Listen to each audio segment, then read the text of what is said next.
Hi, it's me again with Corel Draw Tips and Tricks, and somebody sent me this. It's a letter Y Arial, and he wants to use it for drawing. You know, I kind of understand because I draw a lot with letters and numbers. You can see the Y is not symmetrical. And he needs it to be symmetrical, and I'll maybe show you why in another video. We're going to do a little bit of symmetrical work right here to make it easy in the long run. We're going to turn this into a curve, which we almost have to anyway. And we're going to take and put this in the middle. It'll save us a little bit of time later. Now we're also going to get rid of these two nodes.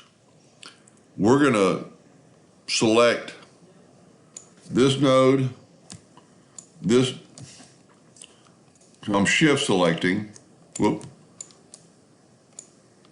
shift selecting these three nodes, and I'm going to right click and turn them into lines.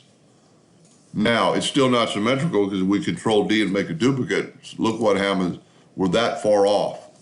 But what we can really do to make it perfectly symmetrical is take our virtual segment delete key and delete these inside lines.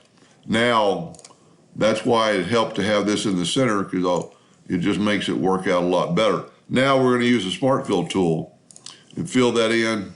Let's move the Smart Fill away. Take that old one and just delete it. We don't need it anymore.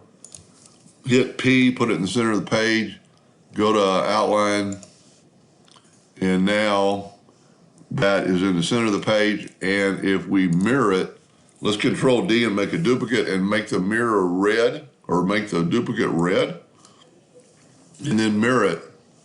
The red is right on top of the black, and you can't see it. So a lot of letters are like that. If you look at this and I mirror it back and forth, you can actually see it move. And so if you need something symmetrical, you could do the same thing with this W as you did with the Y. So now you've got a symmetrical Y. Just remember, don't forget to take away your copy. I hope that helped a little bit, and thank you for watching.